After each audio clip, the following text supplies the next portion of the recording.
बिस्मिल्लाहिर्रहमानिर्रहीम। अस्सलाम वालेकुम। आज ये पेपर है inspector BS16 Balochistan public service commission की तरफ से। ये रिसेंटली हुआ था 4 दिसंबर 2022 को, और इसका जो टाइम था 3 आवर्स एंड मार्क्स 100।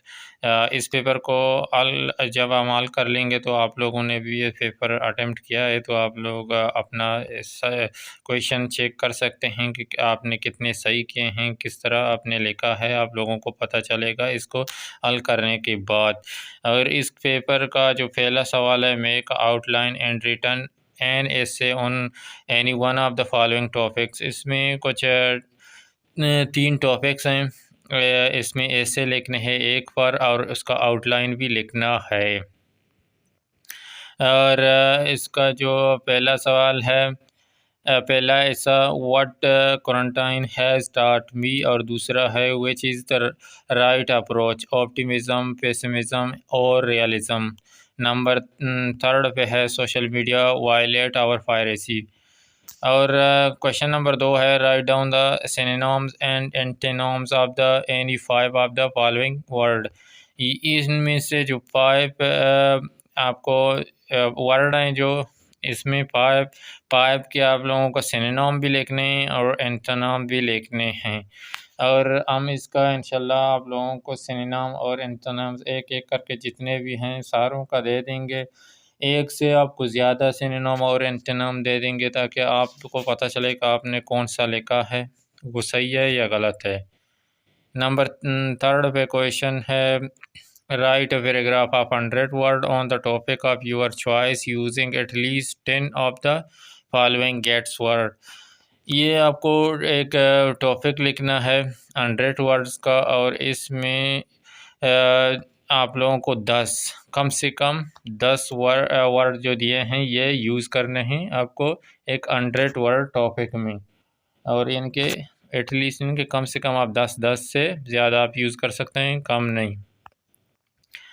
और 12 वैसे दिए हैं। और क्वेश्चन नंबर 4 है attempt any 20 of the following question. ये क्वेश्चन नंबर 4 है, ये बहुत ही यानी कि सबसे ज़्यादा मुश्किल तरीन क्वेश्चन। यही शार्ट क्वेश्चन है क्योंकि ये पिछला जो पेपर था वो MCQs बेस्ड था, और ये जो पेपर बहुत मुख्तलिफ है जो पिछली पेपरों से। इसमें MCQs नहीं है, ये शार्ट क्वेश्चन, इनका लिखना बहुत मुश्किल होता है। तो ये हम ये कह सकते हैं कि पिछली पेपरों से ये काफ़ी मुश्किल पेपर था। तो हम एक एक करके जितने भी एक शार्ट क्वेश्चन हैं इनका जवाब हम आप लोगों को दे देंगे। इसमें आप लोगों को 20 करने हैं, हम 23 के 23 हल कर लेंगे ताकि आप लोगों ने जितने किए हैं आप लोगों को पता चले कि आप लोगों ने सही किए हैं या गलत किए हैं।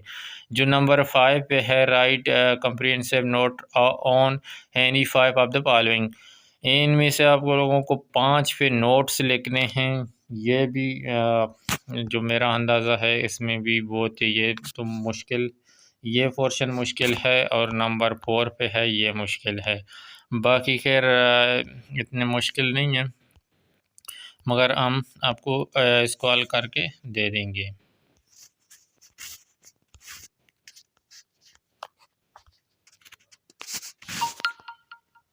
सबसे पहले हम शुरू करने जा रहे हैं बलूचिस्तान जो पुलिस BS16 का पेपर के। सबसे पहले जो सिनोनिम एंड एंटोनिम्स लिखने थे, जिसके 5 के सिनोनिम एंड एंटोनिम लिखने थे, हम इसके सारे सिनोनिम एंटोनिम आप लोगों को एक एक करके बताएंगे। आपको पता चलेगा कि आप लोगों ने सही किए हैं या गलत। और नंबर 1 पे है अवेट, और इसका सिनोनिम है स्लो, डल, डिमिनिश, डिक्रीज़। और इसका एंटोनिम है एडवांस, एक्सटेंड, डेवलप्ड, इंक्रीज़। अगर इनमें से आपने एक भी लिखा है इसका सिनोनिम या इसका एंटोनिम्स तो बिल्कुल आपका सही है। और नंबर जो दूसरा है क्लॉस इसका सिनोनिम है इंडिफरेंट, अगर आपने लिखा है तो सही है। अर्थलेस लिखा है सही है। केयरलेस लिखा है तो भी सही है। और antonyms compassionate, kind and merciful, अगर इसमें से एक आपने लिखा है एंटोनिम तो सही है। और इसका मज़ीद भी इस तरह के सिनोनिम्स और एंटोनिम्स हैं। एक वर्ड का काफ़ी सिनोनिम्स और एंटोनिम्स होते हैं, परेशान होने की कोई ज़रूरत नहीं, मगर आपको वर्ड पहले समझना चाहिए कि उसका मीनिंग क्या है, तो इसका अमानी और अपोजिट लिखने आपका मुश्किल नहीं होगा। और दूसरा है फ़िल्टर। फ़िल्टर का मीनिंग आपका है लड़खड़ाहट, और इसका जो सिनोनिम है प्लंडर है, एसीटेट है, यानी कि हिचकिचाना, ये भी मैचिंग वर्ड है। और फ्लक्चुएट, बबल करना, फ्लक्चुएट, ये इसके सिनोनिम्स हैं। और जो इसके एंटोनिम हैं कैम, स्टे, कंटिन्यू, रिमाइन। और जो नेक्स्ट वर्ड है इंस्पायर्ड। इंस्पायर्ड का मीनिंग है बेजायका, और इसका सिनोनिम्स हैं वेफेड, टेस्टलेट एंड बेनल। इसका अगर आपने इनमें से लिखा है सिनोनिम या तो बेजायका, टेस्टलेस एक ही, और इसमें बहुत आसान है टेस्टलेस इसके सिनोनिम के लिए, तो सही है। अगर एंटोनिम्स आपने लिखा है डिलीशियस, यानी कि बहुत ही जायकादार, और इसका ओरिजिनल अगर लिखा है एक्साइटिंग लिखा है, शार्प लिखा है तो भी सही है। और एम्पलीफाई का जो सिनोनिम है below hub, strengthen and magnify, यानी कि बढ़ाना या के आलीशान बनाना, ज़्यादा करना, तो सिनोनिम लिखें तो सही है। अगर एंटोनिम लिखें डिक्रीज़, यानी कि कम करना, कंप्रेस, किसी चीज़ को कंप्रेस करके छोटा करना, या वीकेंड कमज़ोर करना, तो ये भी सही है। कॉर्नल, इसका कॉर्नल का मतलब है या हैवानी या जिस्मानी। इसका अगर आपने एनिमल लिखा है तो सही है, सेंसेशुअल लिखा है, कारपुलर लिखा है, या बॉडीली लिखा है तो भी सही है। अगर एंटोनिम आप लोगों ने इंटेलेक्चुअल लिखा है, डिसेंट लिखा है, मोरल लिखा है, और स्पिरिचुअल लिखा है तो सही है। गायल मतलब चालाकी, आपने अगर क्रिप्टनेस लिखा है तो आर्टफुलनेस लिखा है तो सही है। और एंटोनिम्स अगर आपने ऑनेस्टी, फ्रैंकनेस, सिंसियरिटी, ऑनर या ट्रुथ लिखा है तो भी सही है। इनमें से अगर एक लिखा है। जोडेड, जोडेड यानी कि मीनिंग इसका सिनोनिम होता है बोर या कि टायर्ड या कि वायरी, यानी कि थका हुआ, तो इसका अगर ये लिखा है तो सिनोनिम सही है। अगर एंटोनिम्स आपने फ्रेश लिखा है, अनयूज्ड लिखा है, तो ये भी सही है। तो नेक्स्ट क्वेश्चन नंबर 4 आ रहा है, ये तो बहुत इम्पोर्टेंट है, इसको आप लोगों को पता चलेगा कि आप लोग कितने फ़ानी में हो, आपने पेपर हल किया है। तो इसका पहला इसका जो है अटेम्प्ट यानी 20 ऑफ द फॉलोइंग क्वेश्चन, जिसके 20 आप लोगों को करने थे, और हम आप लोगों के इंशाल्लाह जितने भी 23 हैं वो सारे एक एक करके करवाएंगे। इसका पहला सवाल है when does the solar Eclipse ओकर, यानी कि सूरज ग्रहण कैसे होता है, किस तरह होता है।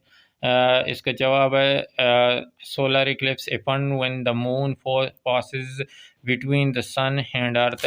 सोलर जो सूरज ग्रहण इस तरह होता है कि जो सूरज और अर्थ यानी कि ज़मीन के दरमियान चाँद गुज़रता है या चाँद आ जाता है तो सूरज ग्रहण होता है। ये सवाल तो खैर आसान है, आप लोगों ने, उम्मीद है कि आप लोगों ने इसको सही किया है। और नेक्स्ट नंबर 2 पे है which mountain peak in Pakistan is called आइडन peak. ज़्यादा आइडन पीक ये बहुत ज़्यादा मशहूर नहीं है, मगर गेशर ब्रम्श 1 जो है ना, गेशर ब्रम 1 भी होता है, 2 भी होता है, मगर इसको आप लोगों को मेंशन भी करना है कि गेशर ब्रम्श 1 जो है ये also know has hidden peak, और K5 भी इसको बोला जाता है। ये जो है is the 11th highest peak on the earth, ये दुनिया का 11वां नंबर का ऊंचा पहाड़ है, और कहाँ मौजूद है, पाकिस्तान चाइना बॉर्डर पे, गिलगित बल्तिस्तान जो है उसके रीजन ऑफ पाकिस्तान।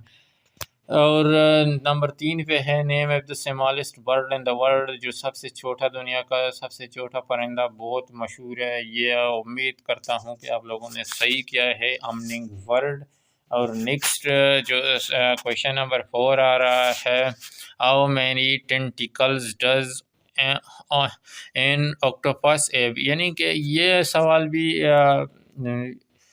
साइकोलॉजिकल सवाल है। ये आप लोगों ने, उम्मीद मैं करता हूँ कि आप लोगों ने के सही किया है, क्योंकि टेंटिकल्स वो जो ऑक्टोपस के पाँव नुमा होते हैं, उसको लगे होते हैं ना, उसको टेंटिकल्स बोलते हैं।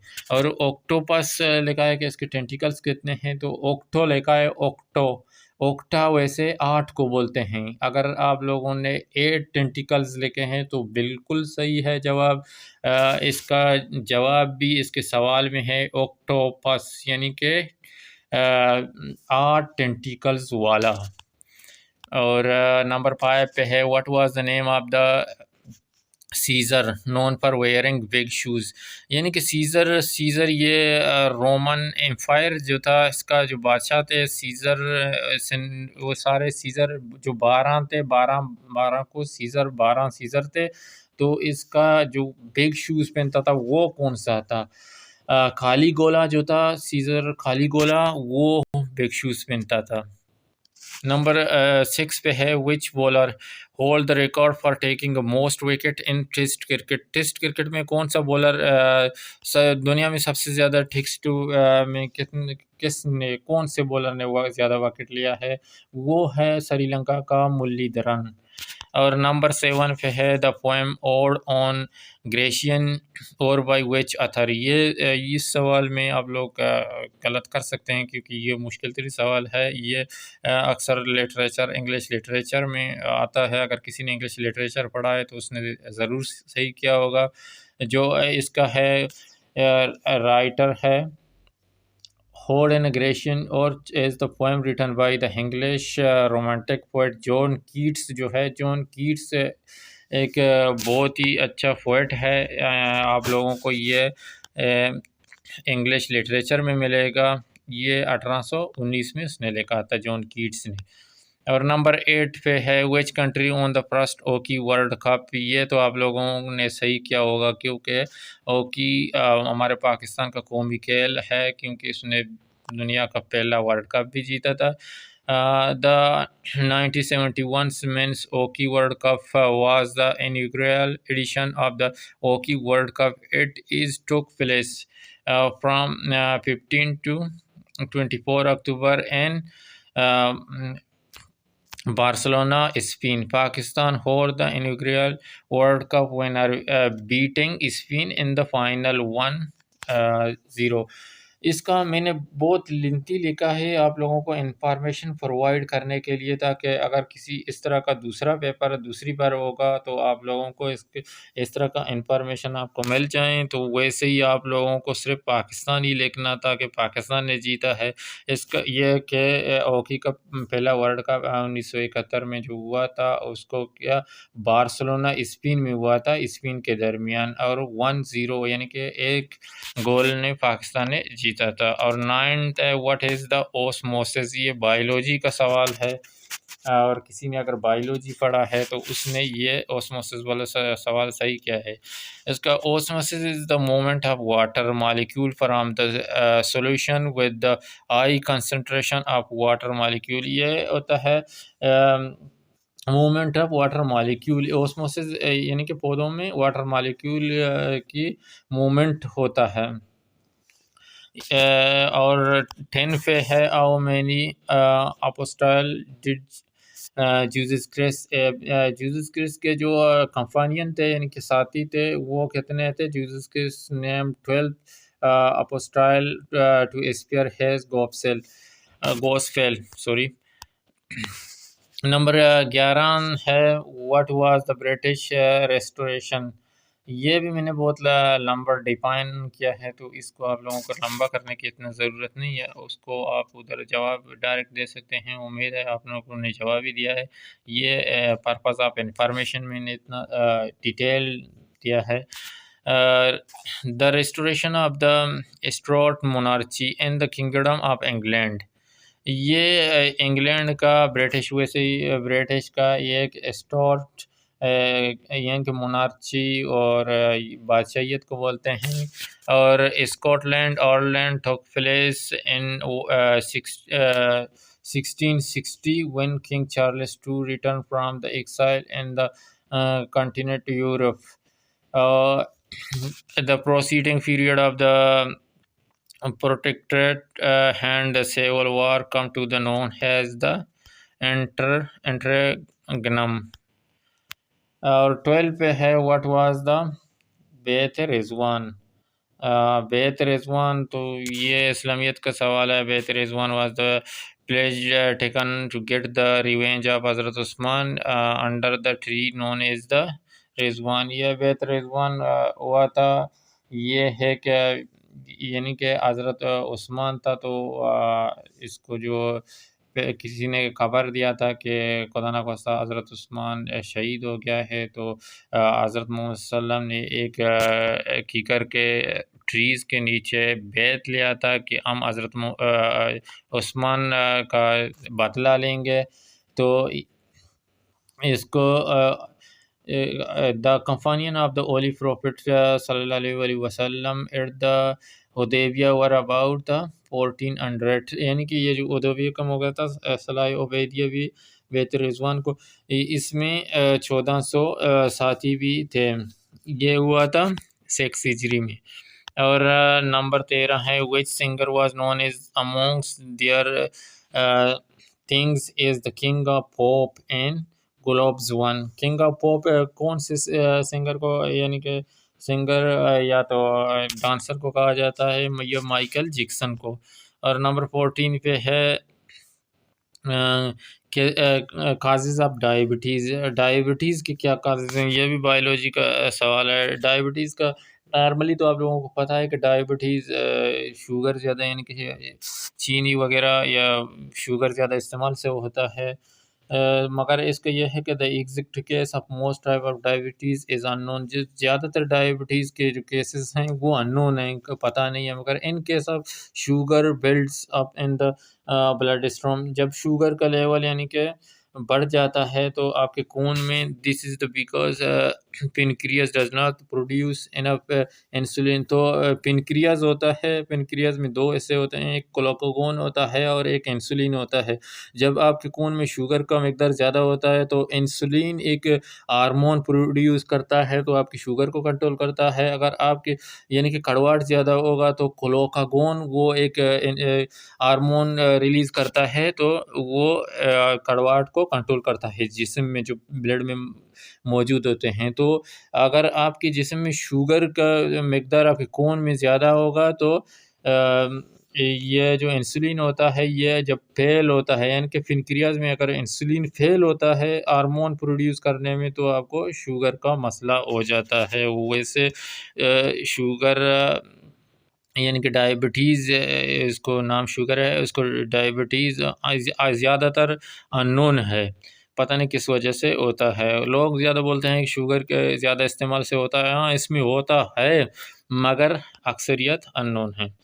और 15 है who are the Caesar, name it at least 3। इनके जो सीज़र्स के, मैंने पहले ही आप लोगों को पहले एक सवाल में बताया था कि सीज़र जो हैं रोमन एम्पायर के, तो इसके 12 थे। तो इधर लिखा है कि उसका 3 का नाम आप लोगों को लिखना है। अगस्टस एक है, और टाइब्रियस एक है, कैलिगोला भी जो हमने कहा था कि ये बैक शूज़ पहनता है, ये भी है। और 16 नंबर सवाल है in how many ways art patient can be treated. जो आर्ट पेशेंट होता है वो कितने तरीके से इसका यानी कि ट्रीटमेंट होता है, डॉक्टर ट्रीटमेंट करते हैं। तो ये सवाल मुझे खुद इतना कन्फर्म नहीं है, तो मगर अंदाज़े के मुताबिक यानी कि जितना मेरा नॉलेज है, ये 7 तरीक़ों से ट्रीटमेंट करते हैं डॉक्टर आर्ट पेशेंट का। और नंबर 17 का है ला इंसान, यानी कि ला इंसान का अतर किसने लिखा है, कौन सा है, जो पाकिस्तानी राइटर है ला इंसान। तो N M Rashid is the poet who not only the express the spiritual of is time but also created, यानी कि एन एम राशिद आप लोगों को लिखना था। और नंबर 18 का है what are the iceberg. Iceberg के व्हाट आर आइसबर्ग। आइसबर्ग के आपको लिखने थे है ना। Iceberg is the ice that broke off from the glacier or self ice and floating in open the water. There is many type of iceberg।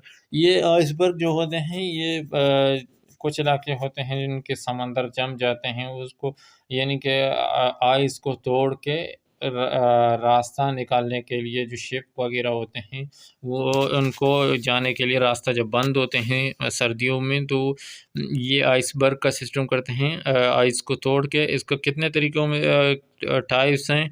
You can describe is the एक toll टाबलर, ये किस्म है, इस तरीके से आप तोड़ सकते हैं। डूम शेप्ड यानी कि शेप के ज़रिए भी आप तोड़ सकते हैं। शिपिंग और ड्राई डॉक्स ब्लॉकिंग वेदर, और यानी कि मुख्तलिफ़ तरीक़ों से इसको तोड़ा जा सकता है। 19 नंबर का है ऊ curve the statue of David. यानी कि किसने स्टेचू बनाया था, डेविड स्टेचू किसने बनाया था। ये बनाया था, इसको आप लोगों को सिंपली लिखना था Michelangelo's. Sculpture of the David is one of the most famous object in the history of art. ये इसका नाम है, प्रोनंसिएशन में बिल्कुल साफ नहीं हो रहा है। मिचेल एंजल्स आप लोगों को लिखना था। और 20 पे है दीज फोर खलीफा, यानी कि जो 4 खलीफा थे, खलीफा राशिदीन उनको बोला जाता है। और इन खलीफा का इस सवाल में पूछा था कि इन खलीफा यानी कि टुगेदर इन खलीफा का कितना अरसा था, तो इसका 30, अक्सर ये 30 ईयर्स बोलते हैं, मगर यानी कि अबाउट 29 ईयर्स, या मुकम्मल 30 पूरा नहीं है कुछ मंथ का, तो आप लोग 30 भी लिखेंगे तो आपका सवाल सही है। 21 है नेहरू रिपोर्ट के बारे में ये सवाल आया था, व्हाट इज़ नेहरू रिपोर्ट। तो 21 में the Nehru report is 1928 was the memorandum all parties a conference in British India to appeal for the new domination status and federalist to government for the constitution of India। ये नेहरू जो report था ये एक किस्म का document Nehru ने पेश किया था कि अपने मुल्क में ये एक अलग से अपने लिए कॉन्स्टिट्यूशन बनाएं इंडिया के लिए। तो नंबर जो 22 नंबर है इन्वेंटर ऑफ टेलीस्कोप। टेलीस्कोप के इन्वेंटर्स यानी कि 3 इन्वेंटर आप लोगों को टेलीस्कोप के लिखने थे इसमें। जो पहला नंबर पे है सबसे ज़्यादा मशहूर गैलीली, और दूसरे पे है एंस लेपर्सी, और ज़ेचरिस जेनसन, और लेमन स्प्रिट्स। ये मुख्तलिफ इन्वेंटर ने इन्वेंट किया है टेलीस्कोप, यानी कि उनको डेवलप करते गए। एक ने बनाया तो दूसरे ने मज़ीद इसको डेवलप किया, मज़ीद इसको बेहतर बनाया। तो इस तरह के 3 लिखने थे, तो इसका 4 मैंने ऑप्शन में दिया है, आप लोग देख भी सकते हैं। और 23 पे है आई हैव ड्रीम। ये एक स्पीच है, आई हैव ड्रीम, इसने किसने दिया है speech. I Have a Dream is the public speech that was delivered by American civil rights activist and Minister of Martin Luther King's during the March in Washington for the Jobs for and Freedom in August 28। ये जो एक freedom I have a dream एक speech है, ये America के civil rights activist जो था उसने दिया था वाशिंगटन में 28 अगस्त 1963 में। ये जो इम्पोर्टेंट जो सवाल थे वो तो बकाया जितने भी हैं इससे लिखने हैं। इससे तो हम इधर आप लोगों को लिख के दे नहीं सकते हैं, आप इसका काफ़ी लेंथी होता है, और हर एक अपने हिसाब से ऐसे भी लिख सकता है अपने मुताबिक। इससे के रूल हम बिल्कुल आप लोगों को बता सकते हैं, मगर ऐसे बना कि ये ऐसे जो आए थे ये तो नहीं हो सकता है।